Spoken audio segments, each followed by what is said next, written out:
Check it out. It's the Laugh to Learn podcast.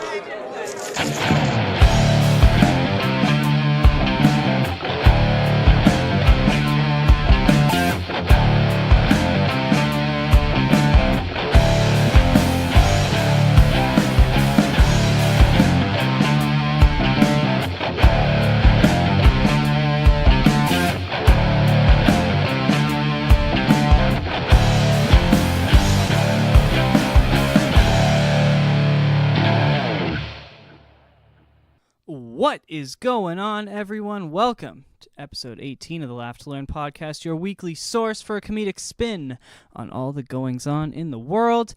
I come to you from the Great White North every Tuesday evening, Eastern Standard Time, New York time, Toronto time, Montreal time, NBA Finals time, fresh for download to listen to at work on Wednesday morning for everyone all around the world. Speaking of Wednesday, that's going to be Game 3 of the NBA Finals. Golden State and Toronto all tied up 1-1 right now. We'll see how I'm feeling about that 7 days from now when we're here for episode 19. But it is currently episode 18, so as a quick and brief reminder, this podcast comes to you completely ad-free. Well, I guess I just talked about the NBA Finals, but they ain't paying me. So all that I ask is you subscribe on any podcasting platform you happen to be listening to, or over there on YouTube, and tell your friends about me, either in person or with a share over social media. Both are fantastic. Social media makes me feel good about myself, but telling someone in person actually makes my numbers grow because you are far more likely to listen to a podcast that one of your friends has told you about. So today, I'm going to be covering media censorship, if you couldn't already tell from the title. Actually, at this point, I have no idea what the title is going to be, but I'm assuming something about media censorship. I'll be ranting all about the work week, and like your dad did every single day. Oh, well, he left when you were 2. But either way, he ranted about the work week to the family that he favored. And then, of course, I'll be covering some funny news from the week. I have 1 or 2 stories set to go, so strap those suspenders tight, clip them in, the little clip at your shoulder and then the little clip at your waist, and get ready to have your pants knocked off because this is a topic I am very close to and I love to discuss. Let's go! Something that I've been paying attention to since I was really young is media censorship, as I alluded to a little bit earlier, and I mean really young, like far younger than you should be to think about this. So I remember trying to buy a record, and it was Rage Against the Machine's self-titled album. I was about 12 years old, and I was told I needed a parent to buy that CD. And that, for me, was the start, because little me at 12 years old was pissed. I asked if they could sell it to me. I told them that I can play all of the songs on it. If they had a drum kit, I could show them videos of me playing it in a bar, playing songs off that record. And I just wanted my own copy because I had been using my brother's, and I was trying to practice my music while he was trying to practice his, so I wanted my own. And of course they never sold it to me, so ultimately I had to bring back my dad so he could buy it for me. And I explicitly remember the guy working at HMV, which is a big Canadian record store, rest in peace. He said how cool it was that such a young kid was allowed to listen to Rage at home. Now, anyone who listens to my podcasts will quickly realize that I don't think any form of art should be blocked from anyone's consumption. Hell, one of my most popular podcasts so far was me talking about lowering the age to watch porn, okay? Active censorship has, over time, taken many different forms. So today, I'm going to go through some of those, specifically focusing on music and books, and then I'm going to touch a little bit on TV and movies after that in more of a rant form.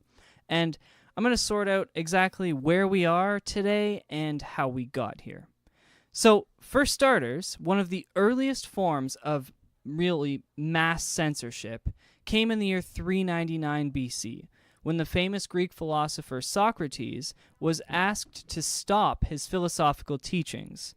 for which he was ultimately tried and found guilty of collateral charges related to the corruption of Athenian youth. Essentially, he was arrested for corrupting young boys from Athens. Now, he would be sentenced to death for his crimes, and so ended the life of one of the greatest philosophers to have ever lived. Perhaps to have ever lived up until that point, well, almost certainly to have lived up until that point. Now, he was sentenced to death by drinking poison from a plant, a hawthorn, I think it's called. And it's just a crazy example of how it's always been this way. And I also have an earlier example we're going to touch on in a little while. Now, today, when you hear someone was put to death for corrupting little boys, you obviously assume there's been some sort of a break in the case of Michael Jackson's death. But in ancient Greece, it was all to do with making people think there maybe could be a different way of running things. It's crazy, and it's censorship. One of the most visual and obvious forms of censorships are banning and burning of books, which most often, at least I should say, affects books and visual art, because of course it does happen with paintings and visual art. The problem is most forms of visual art that have been burned, there were no copies of it. So there's a few that we kind of have written documentation that they existed, especially burned by the Nazis. We know they existed, but we kind of have a description of what they looked like, but unfortunately we will never see these arts again. Whereas books, generally speaking at least, there's more than one published, so we have these books still, and we know which ones were burned, and then we can read them and know why they were burned. Noted as one of the original types of censorship, book burning dates back to 213 BCE, or BC, which is strange. We can that's a good thing to talk about, BC and BCE. I'm going to write that down. So in the year 213 BCE, when the first emperor of the Qin dynasty ordered for the burning of books and the burying alive of scholars as a means to keep his throne on the Chinese empire. His armies specifically targeted philosophical treatises. Also, quite famously, the Nazi Party, as I already mentioned, had a rule to burn any book, quote, which acts subversively on our future or strikes at the root of German thought, the German home, and the driving forces of our people, end quote. To me, that doesn't sound much like a party, but more like the Nazi buzzkill. Either way, you can see that any dictatorship can be afraid, really frightened of other powers rising up. So book burning before the digital age was the best way to get rid of it. Could you imagine if someone wanted to control a population? And actually, we see this today, right? In China, for example, we see this with the internet where they can just ban different pages, like Tiananmen Square. There's a famous photo of a man standing in front of a tank. Eventually, the tank runs him over and kills him because that was a form of protest. You cannot find anything about Tiananmen Square in China. You can't find anything. There are no books. Even on the internet, it's all blocked. Whereas you can go on right now and on on Wikipedia, there's a page on Tiananmen Square, right? It's crazy, but it's completely hidden from everyone. And that's what they used to do everywhere, like all around the world this was done. Luckily, we don't really have that today, but of course, there are still book burnings the world over. Quite famously, there was one in Chile, a big one, not too long ago that you can read up on, but the Western world tends to focus significantly more on removal from shelves and blocking distribution of certain titles, such as recently Jordan Peterson's 12 Rules to Life, which was pulled from shelves in New Zealand. Of course, I've covered that story a few times. It was pulled for about 2 weeks before public outcry the world over, demanded its return. Of course, that was pulled because Jordan Peterson had a meet and greet line that people could, pay to have him meet and sign their books. And someone was wearing a shirt that people found offensive. It was something anti-Muslim written on the T-shirt, and he shook his hand. And, it's widely believed that Jordan Peterson had no idea this guy was wearing that shirt. I mean, you're meeting hundreds, if not thousands of people a day, and they're just paying, to shake your hand and walk away, take a picture and walk away. So, his book was banned for about 2 weeks by the largest distributor of books in New Zealand. Now, the two most commonly cited reasons for a book banning today are offensive language and sexual content.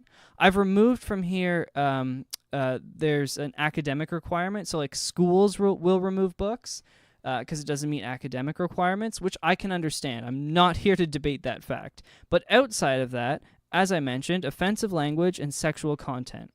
Now, I'll be covering offensive language a little bit later on with music, film, and television, but sexual content, in my opinion, is the dumbest thing to be upset about in a book, especially in 2019. Now, I'll give you a second to ask me why. Here, I'll do it with you. Why, Jacob? Well, favorite audience member, that's a fantastic question. Because kids today have porn, and none of them need to read it. In fact, if my child wanted to read their porn instead of watch it, I would tell them, go right ahead. I will buy you The Country Girls by Edna O'Brien, which, of course, as you all know, because you read all those kinky books, it was banned back in the 60s in Ireland for being explicit and having explicit sexual content. I think maybe we should be pushing these books in school. If we want to pull books that have the N-word in them, then give them books about people having sex at least. Because imagine if young boys were given sex novels instead of porn at 12. No matter what, they'd still want to have sex just as much. The only difference is they wouldn't expect a girl to sound like she's falling off a building the whole time they're doing it. Okay?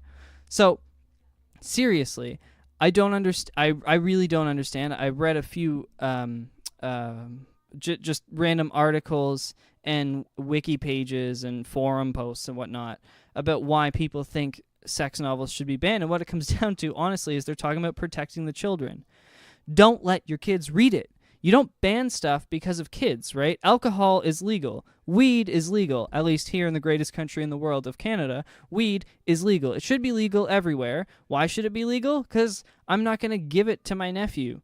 When he's 14, he's like, hey, can I have some weed? I'm going to be like, no. No, you may not. You can wait until you are I don't know, actually, if it's 18 or 19 here. I'm really glad that I'm old enough not to have that problem.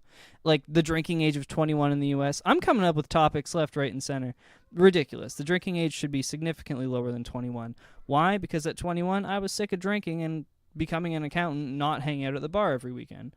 Anyways, one really fun reason that I came across for books being banned is for witchcraft. And apparently this is actually a thing. Like, there are people who are actually, like, anti-witchcraft, like as if it's a real thing. So in 2001 and 2002, the Harry Potter series were the most challenged books in the world, according to the American Library Association, due to their extensive use of witchcraft and satanic practices. And I just wanted to include that because I absolutely loved those books. And if they think they're bad, I'm reading the Stormlight series right now, and I think it would give those folks a biblical hard-on with all the magic and Satan there. They'd be trying to convert me so quickly it's not even funny. So actually, it's probably a good thing that they haven't read that book yet.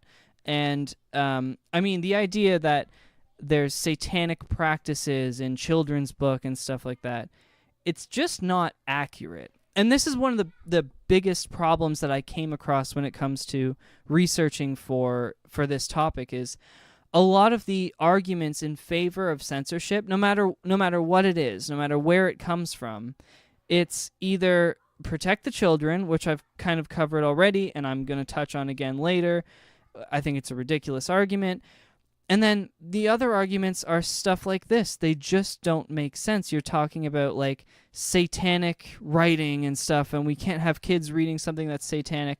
What are you talking about? Like, how is Harry Potter satanic? How is witchcraft satanic? It doesn't exist. Like, it's not real. It's all imaginary, right? It's cool to watch Bambi where, like, spoiler alert, deer gets shot dead in the beginning, and they're like, yeah, that's cool. Show my 4-year-old that. But, Wingardium Leviosa, nope, can't have my child thinking you can make a feather float. No, that's dangerous. Too dangerous. Can't have them watching none of that. Can't have them reading that. Gotta ban it. To me, that's where it's just over the line, and it doesn't make sense. So I guess that's the TLDR of this entire episode, is that censorship in general just doesn't make sense. So let's take a short break to read some news stories before I get back into music and then television and film, because I need to pull a Monica Lewinsky and rest my throat. Yeah, I just said that. So I've got 2 quick news stories to get through today, and then some housekeeping to do. To start, this one's rather unfortunate for one dude. Some poor Uber driver in the UK had a bit of extra cleaning to do when a woman gave birth in the back seat of his car this week. That's right, the driver picked up a pregnant woman and her husband and sister at roughly 1:30 in the morning on June. It was June 1st, first thing in the morning, when only a few minutes into the trip, only a few streets away from where he picked her up, she suddenly started screaming in the back seat, "The baby's coming now!" And sure enough, the driver pulled over to the side of the road, called an ambulance for them, and that baby was there within a few short minutes, even beating the ambulance. Now, luckily for the driver, he received a solid 5-star rating, although I really think he should deserve a little bit more than just a 5-star rating for having to deal with that. All for helping to deliver the baby and to keep the mother and the child warm until afterwards. He actually took out cloths from the trunk and wrapped the baby in those because they didn't have towels, and he blasted the heat in the car. I, for one, have never before been so thankful that I didn't become an Uber driver in my downtime. And also, Uber's going to pay for the cleanup, because you damn fucking right Uber's paying for that cleanup. And although Japan is known for order, calm, and perseverance, and business, and professionalism, all of that gets thrown out the window once a year for the National Pillow Fighting Championship. That's fucking right. Teams of 5 go 1-on-1. They start lying down on a futon under a duvet with a pillow. The teams jump up at a whistle and need to protect their king from being hit with pillows while going after the other team's king in 2 round minutes. One player on each team may also use one of the duvets as a shield. This is not a joke. This is a real thing. It's like an all-ages, co-ed, men, women, boys, girls are all allowed to compete. It's almost like dodgeball. Like there's red tape that you're not allowed to cross. It's awesome. These that are happening right now are the qualifying rounds, with the main event held in Shizuoka at the end of the season, which is early next year. And you should honestly look this up, because it is literally like the movie Dodgeball come to life. Like, some of these teams are so serious about it, and they're so into it, and they're literally throwing pillows at each other. So keep doing you, Japan, because stuff like that is absolutely awesome to see. Now, to the housekeeping, don't forget to subscribe and share the podcast with your friends and family. Tell them all about it, mention it at work, and wave it around like you're burning an American flag in the Middle Eastern desert. 5 stars on iTunes would be an added bonus. And as always, thank you so much for the support. I have a surprise coming later in this episode, and I'm hoping, starting with next episode, I have some time off from work. I'm going to be doing a lot of work on the podcast for 1 or 2 of the days I'm off. I'm hoping to do a lot more production. I'm also working on a side project, another one, because aren't I always? That'll bring the grand total to 3. Of course, I have my UFC show, and as I'm pulling open my phone to check when the next event is, because I'm actually not even sure, I will say that I am working on a music show that will be debuting hopefully late July, early August, but that I'm not certain of. You can catch me Saturday, June 8th. Oh shit, that's this weekend. I think I'm gonna be live this weekend. Yeah, I mean, check my Twitter at Jacob Paveo on Twitter, or at Jacob_Paveo on Instagram. And I guess this June 8th, I should be going live to watch a live watch along for that's UFC 238. Henry Cejudo is fighting Marlon Moraes, but of course, Cejudo is not, I repeat, not the real champion. It should be Mighty Mouse, because he should have moved up, but instead they trade him to ONE FC. But either way, no one listening to this show cares about that. If you do, you can check me out this Saturday live, twitch.tv/Ultimate Fight Companions. And again, next week, look for some big changes. Share it with your family, with your friends, with your loved ones, with the haters, all them haters. Thank you guys so much for the support. It's awesome to look at my numbers every week. Makes me feel warm and fuzzy inside. So keep on listening. Keep on telling your friends about it. Keep on keeping on. Thank you so much. Now let's get back into the topic of censorship. You know, now that I think about it, I'm definitely not going to be alive. I hope I'm going to be alive this Saturday. I'm not going to be live this Saturday. Because there is another thing going on. But as always, check Twitter and Instagram, as I said. And this is just a little aside, so let's get actually for realsies this time back into the topic of censorship. Okay. I can't do that rolling R thing like Cardi B does. Jumping into the topic of music, the most common form of censorship towards music comes from the form, or in the form, I should say, of what we call radio decency, which is a term that makes me want to throw up because it is just as dumb as it sounds.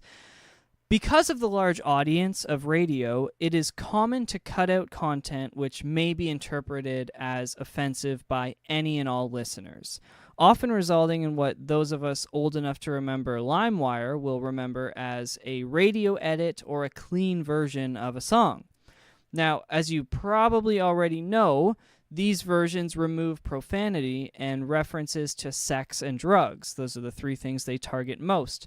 Often either blanking out the references or the words completely, perhaps doing a backspin, which is like what you hear in rap music a lot of times from the 90s and the early 2000s, or substituting them for other lyrics. The level of censorship varies from country to country. It also varies from state to state if you're in the U.S. It even depends on specific broadcasters. Some actually have been granted a license, essentially, you could say, to not follow these rules. Now, as someone who hasn't listened to terrestrial radio at all since high school, literally at all, it should come as no surprise to you that I think this is a major reason for the decline in radio. Because artists and consumers on every other platform, like Spotify and downloading from iTunes, ripping off LimeWire back in the day, YouTube, Vimeo, everything you can think of, they can listen to someone like me say out loud, quote, Jimi Hendrix probably loved to fuck on heroin, end quote, right? I could write it in a book. I could say it here on my podcast. This podcast is also on Spotify and on iTunes. Like, you could say it anywhere. You could say it in a song, in a movie, but you can't say it on radio. And it's both factual, because he probably did love to fuck on heroin, and it covers all three subjects radio would not allow to mention, right? Sex, drugs, and profanity. Now, I think it makes sense to have some censored stations, and this goes for radio and television, right? To listen to it perhaps at work, or if you don't let your kids listen to songs with profanity, or you want your kids to watch TV shows that are kids' TV shows, it makes sense to have TV stations dedicated to that audience. And if you don't let your kids listen to songs with profanity, may your God help their souls. But as someone who has essentially always been exposed to uncensored music, Although I had to buy the censored version of Eminem's first album until our parents finally caved and let us listen to their uncensored copy. I think young kids honestly can't understand lyrics as it is. And when they can, you should be parenting and explaining why those are bad things to say. Not entirely sheltering them from the world and pretending it's not okay to scream, "Fuck you, Debbie," with Eminem every once in a while, because really, there's nothing wrong with that. And at least in my opinion, a lot of my friends who grew up being sheltered from profanity and sheltered from, violence and stuff like this, like to an extreme degree, are like, they were the crazier ones when they finally got away, right? When I went away to school, my life, other than the fact that I was on my own, my life as far as the media I consume did not change at all. And most of my friends, it didn't, because we were allowed access to uncensored stuff. And I went to Catholic school, which is kind of strange to think. Anyways, the kids who got there and they were never allowed, I know people who weren't allowed to listen to Eminem, right? So I started college first in 2012, and people in 2012 who had never listened to Eminem, they were going hard into it and suddenly became gangster rappers, even though Eminem's not really a gangster rapper. But anyways, they thought they were gangster rappers. That whole, it's weird to see. And it's yo, man, I was listening to this literally in 2004 when I was 10 years old. This was being blasted in my house. Been there, done that. Parenting is parenting, and everyone has to do it on their own and in their own way, which is why I think they should have the option for censored stations. But it shouldn't be forced on everyone, right? Why is it that a rock and roll station isn't allowed to have a song with the word ass in it? You know what I mean? Or the word fuck. Why is it that rock musicians, because if they want to make money, they need to get radio play, they have to write songs that avoid the word fuck or could be easily replaced? And it's kind of dumb. It's kind of dumb if you think about it. Many songs have actually done their best to get around censorship rules, which is awesome, and they get radio play without any edit by using things like double entendre or similar tricks of language. My personal favorite is Addicted by Simple Plan. The part that I'm referring to sounds a little something like this. I'm addicted to you. That's right, bitches, I got audio files now. Strap in for next week, because I'm hoping it's sick. Might not be, but I'm hoping it is. So that song, Addicted by Simple Plan, was allowed on both MTV and terrestrial radio completely unedited, because they kept using the phrase, "I'm a dick, I'm addicted to you." And it goes throughout the whole chorus. The chorus is, "I'm trying to forget that I'm addicted to you, because I want it and I need it. I'm addicted to you. I'm a dick. I'm addicted to you." Now, some other big songs that you might know that used these sorts of things were Don't Funk With My Heart by the Black Eyed Peas, of course. And another big one is If You Seek Amy, which was a song by Britney Spears. Now, of course, if you say "If You Seek Amy," which is based the way that she pronounced it, it sounds like you're spelling out F-U-C-K me. And again, that's a song by Britney Spears, and that's fucking awesome. It's Britney, bitch. And finally, on the topic of music, I wanted to talk about the parental advisory label.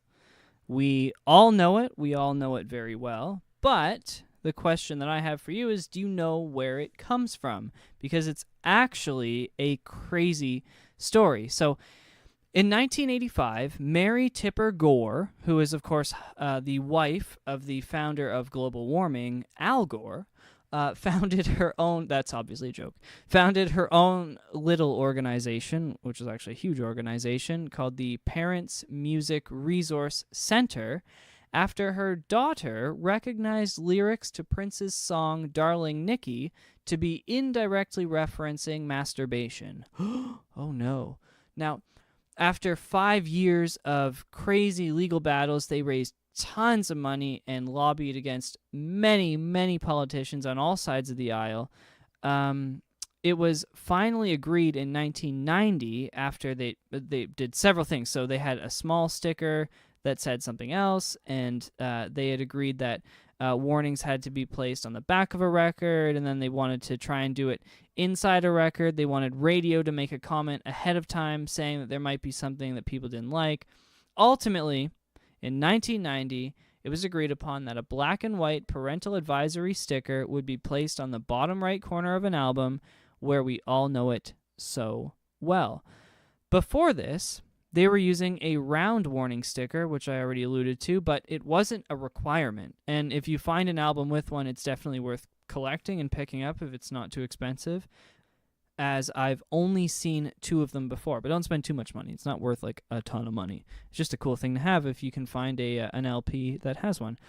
Now, the first album to have the current black and white logo on it was really one of the most prominent albums speaking out against censorship of its time. It's definitely worth listening to, and I'm going to give you the story. I didn't even write it down, but it's so awesome I have to tell you. So the album is Two Live Crew's album, Banned in the USA. If you don't know who Two Live Crew is, or if you haven't listened to Banned in the USA, seriously, you have to write it down and listen to it. It's so good. So this album had all this stuff working up to its release, and then ultimately to be slapped, the first record to have that parental advisory sticker. It's so crazy. So they wrote the record after having record store owners arrested for obscenity down in Florida from a previous record they had released. So they had put a record out, and they were selling it in Florida, and a sheriff by the name of Nick Navarro down in Florida was arresting record store owners. I believe 6 in total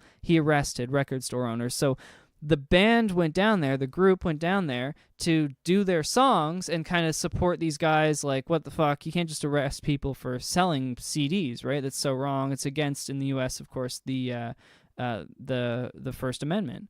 I think it's the First Amendment. Yeah, the First Amendment's the freedom of speech. That's why it's the First Amendment. That's what we all say. Anyways,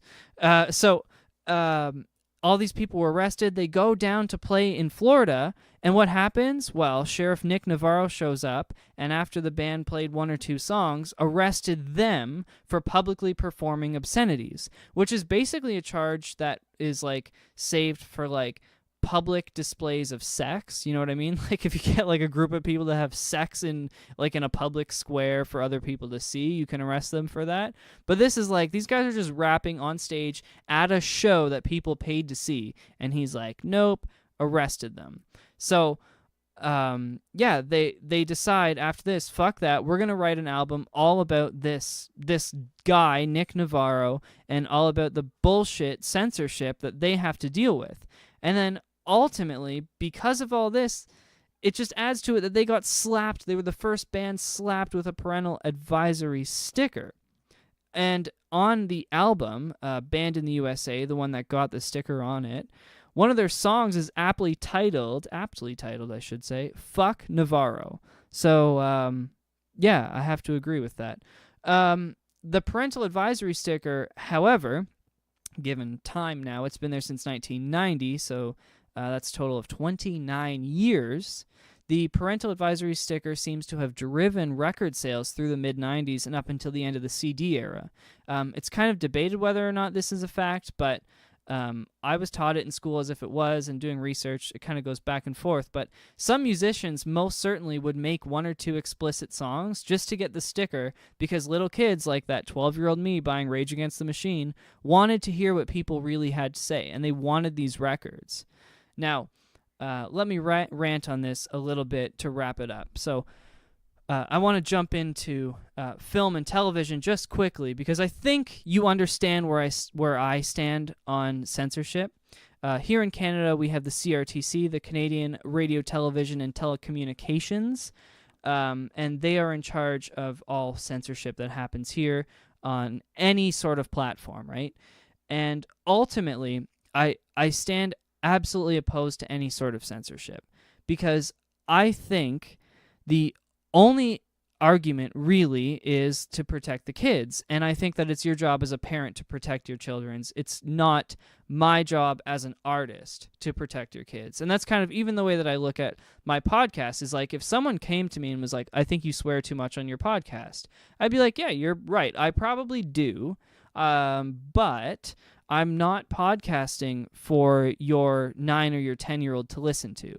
And if you want to listen to it in the car with your 9 or 10-year-old, that's cool, man. Like, I don't care if you do. I would say what I'm saying in front of a kid if I was doing this at a live event. You know what I mean? If that's what I was going to say, that's what I was going to say. Just like if I was rapping at a show on stage and I say fuck a whole lot and you have your 12-year-old in the audience, like, I'm going to do it. You know, I've been to shows. I've been to rap shows, right? The one with the most little kids at it was Jay-Z and Justin Timberlake. There were tons of young kids there. And, you know, Jay-Z's on stage doing his thing. He doesn't, you're an artist, right? You chose to come here. Just like you chose to put on that radio station. You chose to put on that TV station, right? MTV used to have to censor all the songs in their music videos.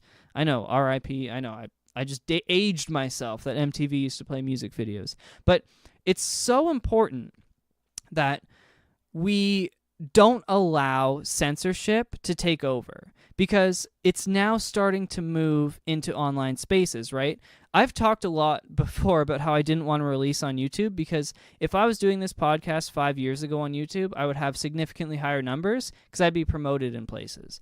But because I don't monetize anything, I don't drive enough viewers, they don't give me the opportunity to do so. I have to build an audience elsewhere and bring them to YouTube now. You can't grow an audience on YouTube, which is fucking sad. Ultimately, the reason for that completely is censorship, because advertisers don't want ads played on videos like mine. Like on a video where I say you should decrease the age of your ability to watch porn to 14, which is, I believe, what my argument was. They, like, you know, Tide or the Mr. Clean doesn't want their image associated with my video. Now, it's the same thing with television and radio, right? They tell you the reason we censored this was because of you guys, and that's what I pitched to you earlier, because that's what they say. They say that's why we censor this. That's why the government wants to censor this. It's kind of bullshit, though, because, yes, the government, all those politicians are thinking about the kids. We got to save the kids. But it's got fucking nothing to do with that, because the money is what matters, and those brands don't want to be associated with profanity. They don't want to be associated with anything meaningful. Right? That's why when you scroll through YouTube, like someone like Logan Paul is like one of the most famous guys on YouTube. Why is that? Because he doesn't say anything. He doesn't do anything. He just does dumb shit. And, I mean, don't get me wrong, he went into a fucking forest and found like a hanging body and was like, oh fuck, and still posted the video online to YouTube. He's dumb as a damn post, but, you know, he knows how to run his business and not rock the boat, not say anything bad, not do anything stupid. And that's ultimately what media becomes when you water it down with censorship, is you get a whole lot of Logan Pauls who are ultimately boring to watch, super entertaining for young kids. And I shouldn't say young kids, but like kids and teenagers, right? Want to watch that just funny random stuff, but like adults have nothing to watch. And ultimately, you're only a kid for 20 years, right? The average age is between 78 and 80, depending on what Western country you're in. So let's go with 80. Right? If the first 20 years of your life, you're able to enjoy everything that the world can give you when it comes to entertainment, how does it make sense that for the last 60 years of your life, you have to watch things that are protected for the children? There are more adults than there are kids, right? So how does that make sense? Like, we're doing it for the kids. Well, no. Be a fucking parent and don't let your kid watch or listen to something that you think that they shouldn't, right? That's what you should be doing. You shouldn't be coming to someone like me and saying, oh, I don't think you should be allowed to podcast, right? I'm hosted by Podbean. I don't want, like, not that I don't want. Absolutely, someone should not be allowed to send an email or a letter, who sends letters anymore, to Podbean saying, oh, I heard Jacob's podcast. It offended me because my kids heard it, or my grandmother heard it, and I didn't want her to, and I think you should take him off your platform. Like, come on, that's really the way that this works. That's the way it works, is a whole lot of people get behind something and ban it. And it's wrong. Ultimately, it's wrong. I can't stand it. It's absolutely wrong. So I don't think anything ever should be censored, especially not by government. But I mean, what we're seeing really isn't government censorship. It's groups of people, like the parental advisory sticker, right? It's a group of rich people that got together and motivated all the RIAA, the Recording Industry Association of America, to do this. It was not a law. Like, that parental advisory sticker doesn't have to be there by law, but the Recording Industry Association of America, the CRTC, which is the CMRRA, the Canadian Mechanical Recording Rights Agency, and in the UK, the equivalent. Basically, these are like groups of people that press albums, and now they deal with paying you for streaming and stuff like that. It's kind of complicated, but either way, those companies just won't pay you. They won't have anything to do with you. They're like, oh, you made money? Great. We're not collecting it for you. And then you can't get paid because you didn't put that sticker on it, right? It's not that it's legislated to be there. It's that these groups agree they should be there. And it's fucking wrong because it's controlled by rich-ass people, and regular people don't get a say in it. So I'm here today to tell you that I think you should have a say in it. I think I should have a say in it, and I think you should have a say in it. And I don't think anything should be censored. I have no problem with like a warning coming up every 15 minutes on a radio station or so that's like, songs on this station are uncensored, right? 24 hours a day. Because 70% of radio play has to be censored. You're in Canada, at least. You're allowed to play uncensored material between the hours of 9 p.m. and 6 a.m. That's it. That's 30% of the day. So 70% of listening time is what I should say. 30% of listening time is in those times because it's when the radio is most often turned off. When I'm driving home from work, I have to listen to Spotify. I have to, because I don't want to hear like a song that's censored, right? It fucking bothers me. I'm super into music. I always have been. And I don't want to listen to some fucking censored version. I turn it off. Even when Spotify comes on, sometimes like you hit the button in your car and tell it like, I want to listen to this song because I guess I'm futuristic like that. And it puts on the censored version. I'm like, nope, next. Pick something else. Can't do it. It bothers me. It really bothers me. It always has. And I think it should bother you too. I really do, because I think if you're listening to art as an adult, you should have that option. On the radio, I should be able to flip it on and hear someone who's, singing about, the fuck the war in Iraq, right? Or someone saying, like, fuck Donald Trump, like that song, Fuck Donald Trump. No radio station can play it. None. Not even in the hours where you don't have to be fully censored. There's still limitations at that time, and you're not allowed to play a song like that just keeps saying the word fuck over and over again. At least not here. There may be some states in the U.S. that can, like it varies, right? But it's wrong, ultimately. I'm absolutely against censorship. I'm absolutely against people who, like, anytime you hear someone say, oh, I'm offended, fuck you and your offense, bro. It's not about you, okay? It's about the artist, and they're making a statement. Ultimately, I want to bring this to Banksy, which is strange, but the street artist, right? He had a famous portrait, a painting, an oil painting that was up for auction just a few months ago, in January of this year. Just search Banksy shredded painting, Banksey, I think is how he spells it, shredded painting. He has it on his Instagram account and stuff. So no one knows who this guy is. He's one of the coolest artists in the world. His painting sells for 800,000 euros. But when he originally painted it, he built a shredder into the frame that no one knew about. So once it sells, the painting comes through and shreds. And you know why he was able to do that? No one knew he was going to do it. No one knows who he is, but no one can tell him no, right? As an artist, he has complete freedom. And he's a graffiti artist, right? He paints on buildings and shit, which is totally illegal, but people don't get rid of them. The governments don't come in and knock the wall down. He's allowed to be himself and express himself. That's the way all art should be. I should be allowed to tear my podcast if I want to, just shred it. Let me shred my podcast is all that I really have left to say. I was set to do a rant about a 5-day work week because I think it's bullshit and you should be able to work 4 days a week and get all your work done, because I know that I, for one, could. But I need to get this uploaded before 9 o'clock, and I'm pushing it for my editing time, so I will have to save that for another week.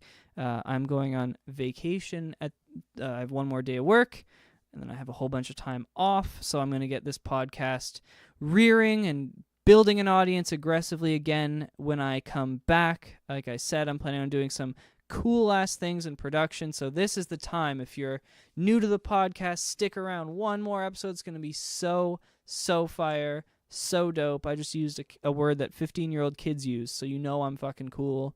And next week is going to be the episode. You want to tell everyone, listen this week so that they're ready for next week.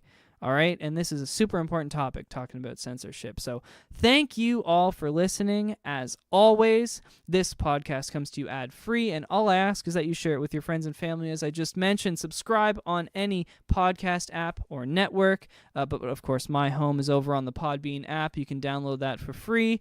Follow me over there. You can love me. You can leave me a comment there. It's all fine and dandy. You can also reach me on the website, www.laughtolearnpodcast.com. You can get a hold of me using the contact page, or in the description of the podcast, you can access all of my social medias. Reach out to me there. Tell your friends about me and come back each and every week. Thank you all once again. And of course, know that we are now only a week away from not just another episode, but the next episode. It's going to be one to listen to. I don't know what I'm going to talk about yet, but the editing and shit, it's going to be next level. I'm really hoping to get into it and get deep. So ladies and gentlemen, thank you very much, and I will catch you on the flip-flop later.